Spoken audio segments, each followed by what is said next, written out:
Bueno, muy bien. ¿Recibieron el nuevo link y se vincularon? Sí, profe, lo que sí le pedimos cuando vuelva a ser así, que nos avise que nos va a mandar un nuevo link, que nos Claro, conectamos con el viejo. seguro. Les comento, les pido disculpas, en realidad aprendí para otra vez. Resulta que las reuniones, cuando uno las prevé, puede reconectarse, pero pasado cierto tiempo la reunión deja de tener validez. En realidad lo que yo tendría que haber hecho antes, ya prever otra reunión más tarde y haberles pasado los dos links y según aparezca o no, unirnos al nuevo link. Así que no les pude avisar porque no lo supe, no me di cuenta que en el momento que se iba a cortar, o cuando cortamos, que había desaparecido el link por esta característica que les acabo de mencionar. ¿De acuerdo?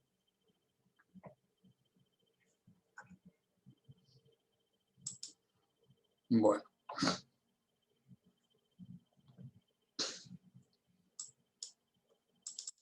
Bien. Yo les había dado que estudien diagrama de dispersión y curva de ajuste. Les voy a explicar este tema a los fines que espero que lo hayan leído, y si no lo han leído o les ha costado entender algún aspecto, se lo voy a explicar en esta clase. Bien, diagrama de dispersión y curvas de ajuste. A menudo, en determinadas situaciones, nos interesa encontrar si existen lo que denominamos correlación entre determinadas variables. Por ejemplo, yo puedo pensar o evaluar si existe, por ejemplo, correlación entre la estatura de los padres y la estatura de los hijos. Si hago un análisis mediante lo que se llama la gráfica de la dispersión, y hago un análisis, voy a ver que existe una cierta correlación. Como les digo, estas variables pueden ser cualquier tipo de variable, puede ser, por ejemplo, la longitud y la temperatura de un metal, por ejemplo. Si nosotros tomamos la longitud de un metal y la temperatura, es decir, si lo calentamos o lo enfriamos, vamos a ver que su longitud varía. En esos casos, realmente vamos a poder verificar que sí existe correlación. Lo que entonces hacemos cuando tenemos dos variables, sean las que sean, y queremos conocer si existe una correlación entre esas variables, es decir, si dadas determinados valores resulta esperable tener otros valores de la otra variable, los representamos gráficamente, como pueden ver ustedes en estos tres diagramas. ¿Qué representamos gráficamente? Los valores observados. Por eso acá están marcados por puntos. Es decir, cada valor que yo observo de X le corresponde un valor de Y ese valor observado yo lo marco en un punto, y acá, como ustedes ven, están marcados todos los puntos de las observaciones que realizamos. Acá tenemos otro tipo para otras dos variables, también hemos marcado los puntos, y acá también hemos marcado los puntos para otra variable. Como ustedes pueden ver, en este caso y en este caso podemos advertir que existe una cierta correlación entre las variables. Es decir, que yo puedo de alguna manera encontrar alguna gráfica que me represente, alguna curva que me represente esa correlación, y de esa manera poder estimar valores entre estos dos valores, entre cada uno de estos valores que hemos registrado. Estos valores obviamente son discretos, y si yo quiero encontrar el valor en un determinado punto intermedio, teniendo esta curva, que ya vamos a ver cómo se denomina, puedo calcular ese valor. Entonces decía que en esta gráfica creo que claramente se puede interpretar que hay una correlación y que esa correlación es lineal. Si nosotros representamos una recta, como esta que está graficada acá, vemos que representa con bastante aproximación esta correlación que existe entre estas dos variables. En estas otras dos variables x y que están graficadas, vemos y observamos que también existe una correlación, pero por la forma de la distribución de los puntos que tenemos marcados, advertimos que esa correlación tiende a responder a una curva como esta que está representando aquí, que no es una recta, y que podríamos, por ejemplo, aproximarla a una curva de segundo grado, ¿no? A una parábola. En tanto que en este ejemplo, que es el tercero, tenemos una serie de puntos marcados y podemos ver que no encontramos correlación. Es decir, la sola presentación de los puntos en la gráfica ya me permite, de un modo visual, interpretar si hay una correlación, como en estos dos casos, o si no hay una correlación, como en este tercer caso. Es decir, en este caso, directamente decimos no hay correlación, y obviamente no buscamos ninguna curva de correlación porque no existe. Estas curvas que digamos, me permiten calcular los valores intermedios y que se llaman curva de ajuste, ya vamos a ver cómo se calculan, resultan prácticas por todo esto que les mencioné y se llaman curvas de regresión, ya lo vamos a ver. En el caso de una recta, como en este ejemplo, está acá, la gráfica o la expresión analítica de la curva sería una expresión del modo y igual a a más bx, ¿no es cierto?, la expresión de la recta. Y en el caso de esta otra gráfica, que representa esta curva, tal como les dije que sería una parábola, la expresión sería y igual a más bx más cx cuadrado, una ecuación de segundo grado. Bien, ahora vamos a ver lo que denominamos curva de regresión. Y la regresión la hacemos por lo que se llama método del mínimo cuadrado. Tenemos acá los puntos que hemos marcado en esta gráfica, xy, y tenemos acá el punto x1 y 1, acá el punto x2 y 2, acá tenemos marcado otro punto, y así, y acá tendremos un punto que podemos denominar xn y n. Con el método que ya habíamos explicado, después vamos a ver analíticamente cómo lo calculamos, tenemos lo que se llama la curva de ajuste, que sería esta curva que está acá. Ahora bien, entre esta curva de acá, que es una curva de ajuste, que como les dije me va a permitir calcular los valores intermedios, es decir, si yo quiero calcular un valor distinto de x1 y 1 y de x2 y 2, ¿no es cierto?, tengo que ir a esta curva que me va a dar una buena estimación a través de lo que se llama curva de ajuste de esos valores intermedios. Entonces, ¿con qué criterio nosotros buscaríamos esa curva que llamamos curva de ajuste? Si tomamos la diferencia entre cada valor que tenemos en la gráfica, que sería x1 y 1, con el valor de la curva, ¿no es cierto?, esta distancia, en este caso es paralela al eje Y, que denominamos D1. Acá tendríamos otra distancia, también paralela al eje Y, denominamos D2, porque es la distancia entre x2 y 2 y la curva de ajuste. Y así vamos a tener en cada uno de los valores medidos, y en la curva xn y n vamos a tener una distancia d sub n.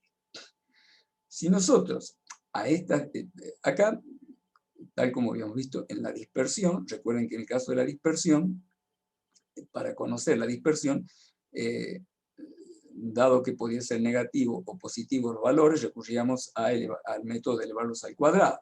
Bien, en este caso sucede algo similar. Si yo hago la diferencia entre este valor, y luego entre este valor y este valor de y, voy a encontrar en algunos casos que estas longitudes, estas distancias, me van a dar valores negativos y en otros casos valores positivos. Como desde el punto de vista de lo que estoy buscando, que es la curva de ajuste, importan tanto los valores negativos como positivos, recurrimos, tal como lo hicimos en el caso de la varianza, a elevar al cuadrado esos valores. Es decir, tomo los valores de 1 al cuadrado, de 2 al cuadrado, y los sumo, de 1 más de 2 más dn al cuadrado. Cuando tengo todos esos valores, la mejor curva de ajuste podemos interpretar que sería aquella que represente un mínimo para los valores de la suma de esas distancias que hemos denominado de 1 o de i, para i que va de 1 hasta n. Esa sería la denominada mejor curva de ajuste, ¿no es cierto? Bien. Y por eso se llama curva de mínimos cuadrados. Por ejemplo, si tenemos una recta, la recta de regresión, la recta que recién vimos, se denomina recta de mínimos cuadrados, porque en el caso de la parábola también parábola de mínimos cuadrados o curva de mínimos cuadrados, porque hemos recurrido a este recurso de valores cuadrados para encontrar esa curva de ajuste que denominamos curva de regresión. Y ya vamos a ver y aclarar más este concepto. Bien. ¿Cómo hago para calcular los valores de la curva de la recta de regresión? Bien. Existen las denominadas ecuaciones normales. Estas dos ecuaciones normales, que en un ejemplo que vamos a ver un poquito más adelante, van a ver de dónde surgen, son las dos ecuaciones que me van a permitir determinar la recta de regresión.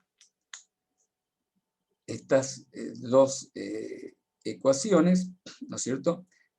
Tenemos la variable y y x, y a su vez tenemos los parámetros a y b.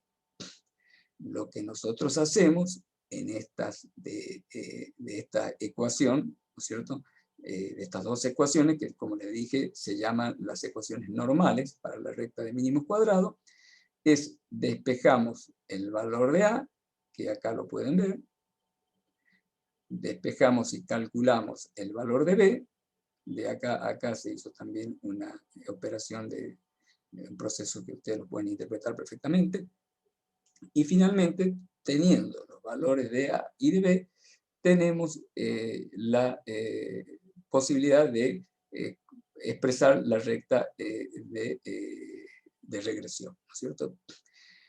La recta de regresión va a pasar por los valores medios de y y de x, que se denomina centroide. Eso ya lo vamos a ver.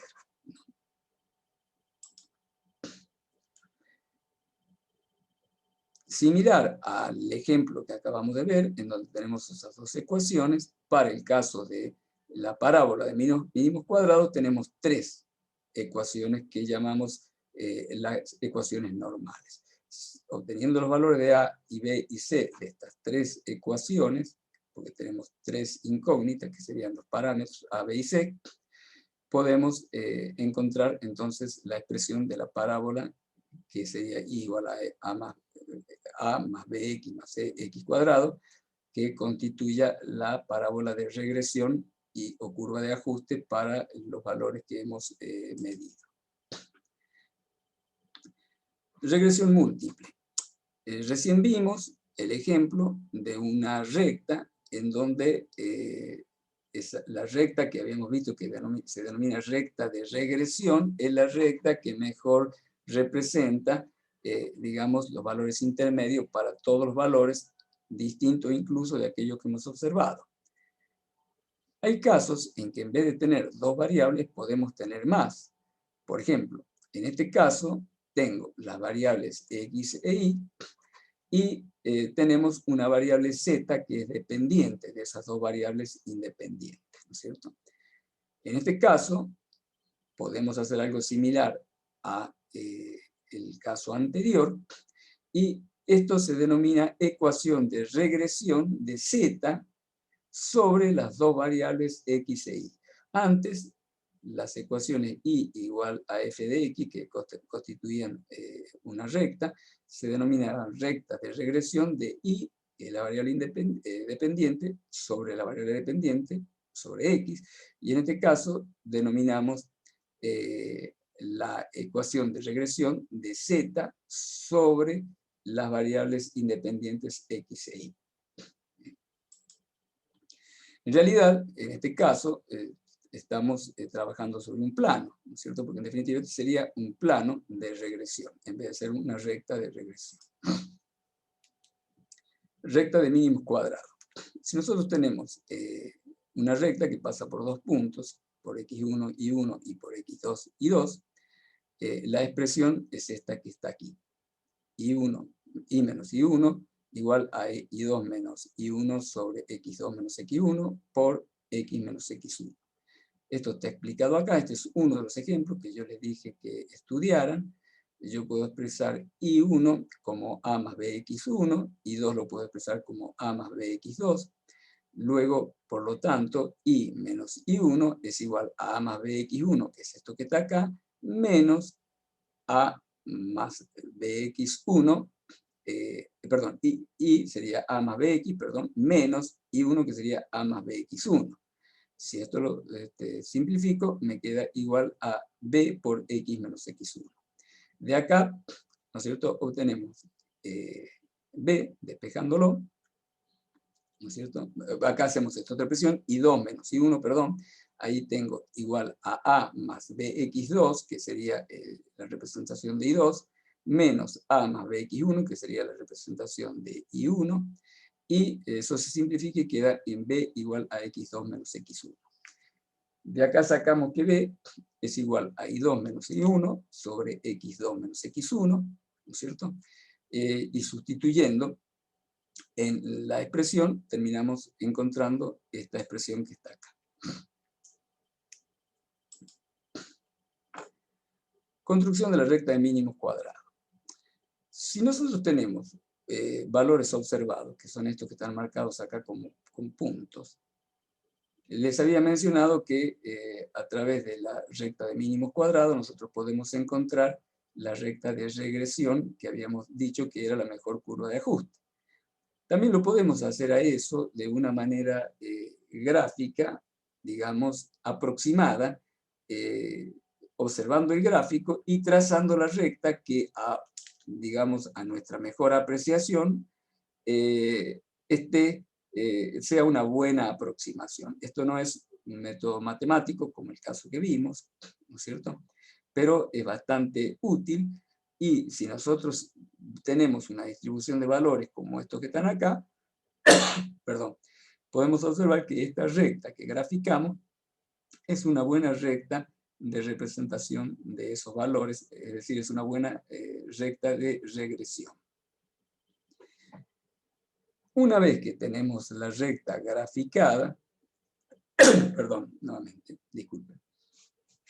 Una vez que tenemos esta recta graficada con esta manera en que yo les acabo de explicar, lo que hacemos es tomamos dos valores. Por ejemplo, tomamos el valor de la recta donde cruza al eje de las ordenadas, que sería acá en el punto P, y tenemos otro valor Q. Por ejemplo, el punto P puede ser el valor 0 de X, 1 de Y. Y el punto Q, en este caso, es 12 de X y 7,5 de Y. Aplicando la expresión que hemos visto acá,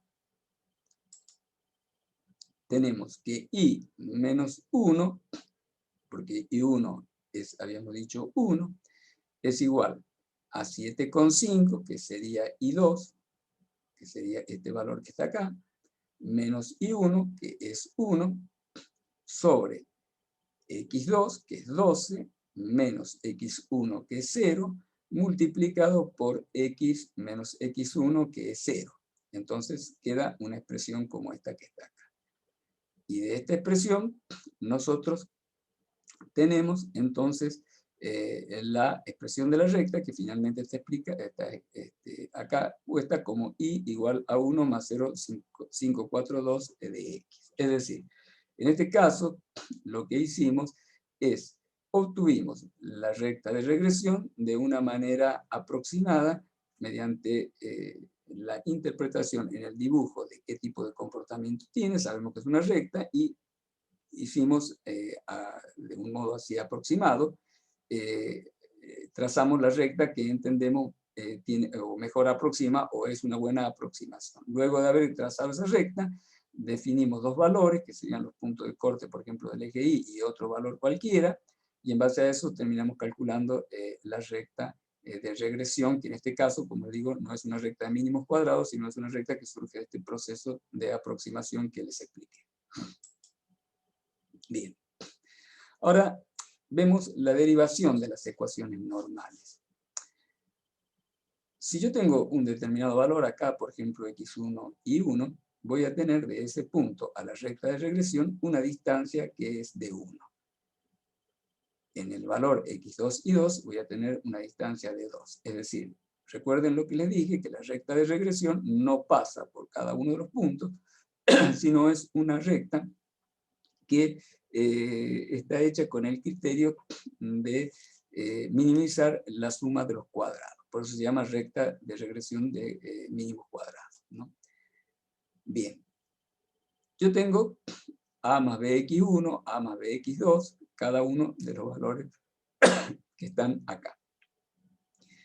La distancia d1, que es esta distancia que ustedes ven acá, es igual a más bx1, ¿no es cierto?, que sería el valor de la recta, menos el valor i1, que es el valor observado. La distancia de 2 sería a más bx2, que sería el valor que le corresponde a la recta, menos el valor i2, que corresponde al valor observado. Recuerden que las diferencias pueden ser positivas o negativas. En este caso, esta diferencia y esta otra van a tener distintos signos. Bien. Habíamos dicho que la condición que aplicábamos es que la suma de los cuadrados sea el valor mínimo. Entonces yo lo represento y d1 al cuadrado, habíamos visto acá que cómo podíamos expresar d1, sería a más bx1 menos i1 elevado al cuadrado. Más sería a más bx2 menos i2 elevado al cuadrado, y así hasta a más bxn menos in elevado al cuadrado. Si observamos acá, esto que está de este lado, ¿no es cierto?, podemos expresar como la sumatoria de los d cuadrado. Y acá, en definitiva, tenemos la sumatoria de a más bx menos i al cuadrado, ¿no es cierto? Bueno. Una vez que tenemos esta expresión, que sería la de la sumatoria de las distancias al cuadrado, si nosotros hacemos las derivadas parciales con respecto a los parámetros a y b, obtenemos lo siguiente. Haciendo la derivada parcial de esta expresión respecto del parámetro a, me da 2a, es decir, es una potencia, lo bajo, y después la derivada respecto de a de lo que está dentro del paréntesis es igual a 1. O sea, me queda 2 por a más bx menos i. La derivada parcial de la función respecto del parámetro a. Si hago la derivada parcial de la función respecto del parámetro b, como acá tengo bx, me va a quedar primero 2 y acá me va a quedar x, ¿no es cierto?, cuando haga la derivada interna de lo que está dentro del paréntesis, o sea que en definitiva me va a quedar la sumatoria 2x por a más bx menos i. Si nosotros acá, en función de esta condición, nosotros la igualamos a 0, condición de mínimo, respecto de estos dos, perdón, la igualamos a 0 para obtener las condiciones de los valores de los parámetros a y b que respondan a ese mínimo, porque habíamos dicho que precisamente queríamos buscar la recta de mínimos cuadrados. Esta expresión entonces la igualamos a 0, también igualamos a 0 esta otra expresión, y luego podemos, en base a esto, sacar que me queda sumatoria de i igual a por n más b por sumatoria de x, y acá sumatoria de xi igual a por sumatoria de x más b por sumatoria de x cuadrado, que habíamos visto que son las llamadas ecuaciones para la recta de mínimos cuadrados que está acá. Es decir, con esto que acabamos de ver, se puede entender entonces de dónde salen estas ecuaciones normales. Salen de la condición de haber hecho las derivadas parciales respecto de A y de B, de las distancias esas elevadas al cuadrado, y haber puesto la condición de mínimo, es decir, igualándolas a cero, y finalmente eso me termina dando estas expresiones. Encontrando los valores de A y B que las satisfacen, entonces tengo la recta de los mínimos cuadrados. Cuando nosotros tenemos regresión, normalmente decimos regresión de una variable independiente y sobre la variable, la variable dependiente y sobre la variable independiente x. Normalmente cuando no hacemos ninguna aclaración, consideramos a y variable independiente y a x variable dependiente. Pero nosotros podríamos trazar o aplicar con un criterio similar, o análogo, mejor dicho, al que hicimos, encontrar la regresión de x sobre y. Y en ese caso me va a dar una recta distinta. Ambas rectas van a pasar por lo que se denomina el centro de gravedad, que es el valor medio de x y el valor medio de y. ¿No? En la práctica, cuando nosotros tenemos un ejemplo, como en este caso, que es el problema que les había dicho, que es estatura del padre con estatura del hijo, acá tenemos una serie de valores y acá tenemos otra serie de valores. Lo que hacemos es ponemos todos los valores de x, todos los valores de y, realizamos la sumatoria de las x, luego la sumatoria de las y, después calculamos el valor x cuadrado, porque en las ecuaciones normales me aparece la sumatoria de los x cuadrados. Una vez que calculo todos los valores de x cuadrado, los sumo, y eso me permite obtener la expresión sumatoria de x cuadrado. Hago lo mismo con xy y obtengo la sumatoria de xy, y hago lo mismo con y cuadrado, y obtengo la sumatoria de y cuadrado. Les aclaro que en la recta de normal, ustedes ven que acá y cuadrado no aparece. Lo que pasa es que el y cuadrado se utiliza cuando queremos hacer la regresión distinta, no de y sobre x, sino de x sobre y. O sea que si nosotros vamos a hacer una regresión de y sobre x, con haber calculado el x cuadrado, en esta tabla que estamos acá al final, ya es suficiente. O sea que esto no sería necesario. Bien. Bueno, esto es lo que se llama análisis de correlación y regresión. Yo les voy a explicar un caso práctico que a mí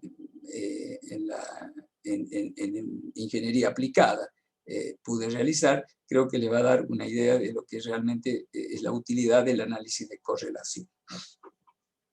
Creo que yo les había anticipado que hice un trabajo ingenieril en donde yo soy ingeniero aeronáutico. Teníamos unas cabinas de aviones de combate que tienen, digamos arriba, no sé si ustedes vieron, un plexiglas. El plexiglas es para que el piloto, la cabeza del piloto podría ir en este lugar, pueda tener una buena visión, una buena visibilidad de todo, ¿no es cierto?, el entorno de donde se desplaza el avión.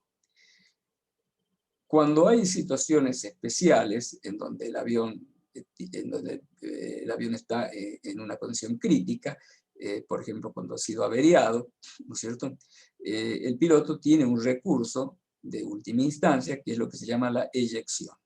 La eyección consiste en que el asiento del piloto tiene una carga, digamos, como si fuese, digamos, un cohete, una carga sólida, que activando una manija permite que el asiento con el piloto salga hacia arriba a una distancia bastante alta. Es una fuerza importante la que recibe desde el asiento el piloto, y luego se abre un paracaídas y el piloto desciende. Ahora, como ese proceso normalmente se tiene que realizar en un instante, el piloto, cuando detecta que está en una situación crítica, muchas veces no tiene tiempo para realizar muchas, digamos, acciones, se ha pensado que el piloto únicamente active una manija, que es la manija que le permite generar lo que se llama la eyección del asiento. Pero para eso se presenta la dificultad que si el piloto eyectara su asiento estando este plexiglas así, en estas condiciones, el impacto de su cabeza con el plexiglas podría generarle un daño al piloto. Es decir, concretamente, podría producir un accidente.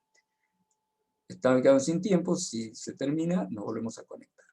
Bueno, para ese fin, lo que se había hecho es, se utilizó un cordón pirotécnico. Este cordón pirotécnico es un cordón, digamos, que cuando se enciende, se desplaza, va todo por acá por atrás, el fuego se desplaza a toda velocidad y ese fuego llega hasta estos puntos que están marcados, que son pequeñas cargas explosivas.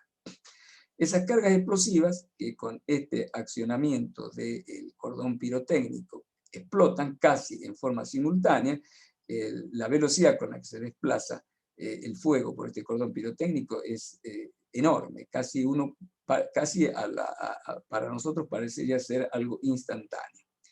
Entonces explotan todas estas 28 cargas y de esa manera el plexiglás se le produce todo un trizado que se llama fragilización. Es decir, se producen fisuras de todas formas. Yo no les hice el dibujo, yo tenía fotos de todo esto, de este trabajo que hice. Y esas fisuras hacen que el plexiglás quede fragilizado y el piloto pueda salir sin ningún inconveniente, sin daño para su salud. Resulta que esas cargas que están puestas en esas 28 cargas, según el fabricante, tenían que ser puestas, cada carga, acá tienen una vista en corte, acá está marcada la carga explosiva, y acá está marcado el plexiglás. El plexiglás tiene un cierto espesor, como pueden ver, que denominamos E. Acá está indicado que esto es el plexiglás, y cada carga respecto del plexiglás está a una cierta distancia que le denominamos D.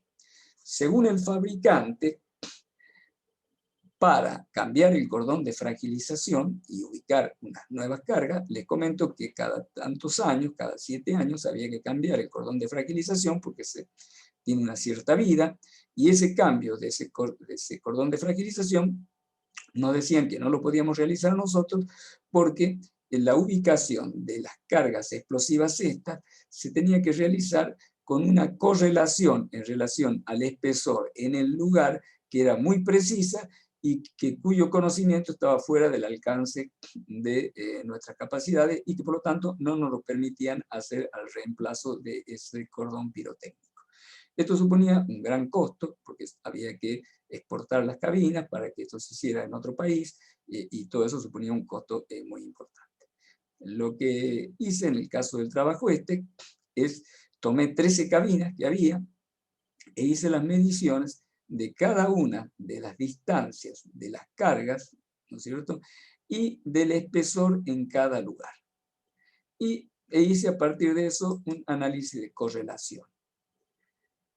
Entonces allí ven ustedes cómo se puede aplicar, en este caso a un trabajo ingenieril, un análisis de correlación. De ese análisis de correlación surgió un gráfico que más o menos es este que yo les represento acá. Estas serían las 13 cabinas y las distancias de cada uno, pero hay muchos valores, porque cada valor, recuerden que hay 28 cargas dentro de cada cabina, así que teníamos un gráfico con muchos más puntos que esto que yo les marqué. Al verificar el gráfico, que tenía un comportamiento similar a esto que está acá, observé, hice el trabajo, ¿no es cierto?, que la distancia entre lo que sería la recta de regresión y los valores de cada punto era bastante grande. Es decir, ¿qué conclusión les permite sacar a ustedes esto que les acabo de mencionar? Existe una correlación muy precisa, tal como el fabricante decía, entre el espesor de la cabina, del plexiglás y la distancia de la carga explosiva. Les pregunto, ¿qué opinión tienen ustedes? Viendo este gráfico, les aclaro, ¿no?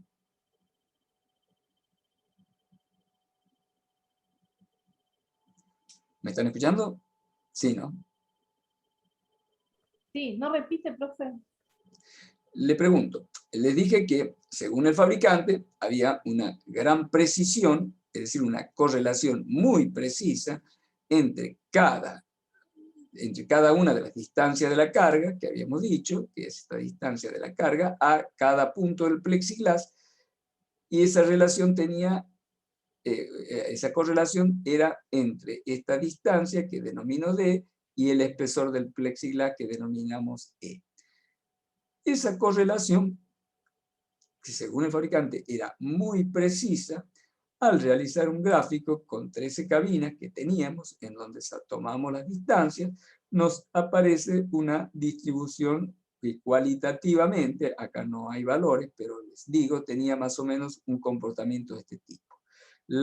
Y acá yo les grafiqué la recta de regresión. La pregunta que les hago es, el fabricante decía que había una gran precisión en la correlación entre la distancia de la carga al plexiglas y el espesor del plexiglas. Acá tengo la distancia a la carga, que es D, y acá tengo el espesor del plexiglas, y me aparece una gráfica de este tipo. ¿Esta gráfica les parece a ustedes que se corresponde con lo que el fabricante decía?